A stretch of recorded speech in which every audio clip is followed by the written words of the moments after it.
2011 চনত প্ৰধানমন্ত্ৰী আৱাস যোজনাৰ আৰ্থ সামাজিক সমীক্ষা হৈছিল।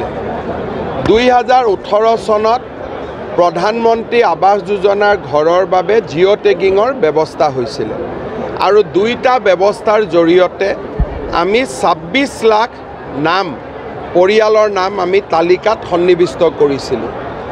20 লাখ লোকৰ ঘৰ দিয়া হ'ল বা ঘৰৰ নিৰ্মাণ কাম চলি আছে।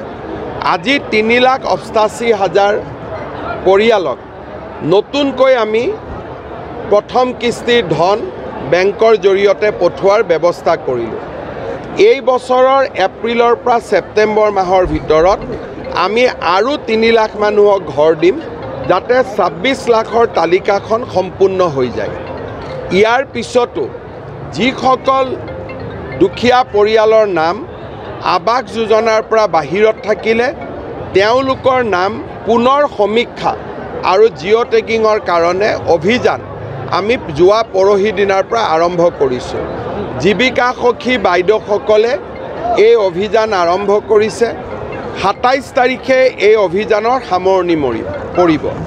27ৰ পৰা 7 তাৰিখলৈকে ৰাইজে যাতে নিজেই, যদি কাৰোবাৰ ঘৰত জীৱিকা সখী বাইদেউ নগ'ল বা কাৰোবাক অন্যায় কৰিলে, তেতিয়া ৰাইজে যাতে নিজেই নিজৰ ফটোটো তুলি আপলোড কৰিব পাৰে, তাৰ বাবেও আমি 26ৰ পৰা 7 তাৰিখলৈকে আন এটা মহা অভিযান আৰম্ভ কৰিম। তাৰ পিছত যাৰ সঁচাকৈয়ে কেঁচা ঘৰ আছে প্ৰত্যেকগৰাকী মানুহৰ নামে আমি লিষ্টত সন্নিৱিষ্ট কৰিম আৰু পৰ্যায়ক্ৰমে তেওঁলোকক ঘৰ দিয়াৰ ব্যৱস্থা কৰিম। মোৰ আন্দাজ 26 লাখ মানুহে ঘৰ পালে অসমত আৰু যদি 10-15 লাখ মানুহে ঘৰ পায়, তেতিয়াহ'লে প্ৰত্যেকগৰাকী দুখীয়া মানুহৰ ঘৰেই পকী হ'ব আৰু সেই দিনটোৰ বাবে আমি সকলোৱে মিলি একেলগে কাম কৰিছোঁ।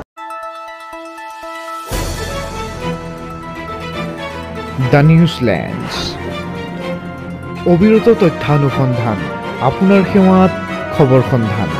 দ্য নিউজলেণ্ড।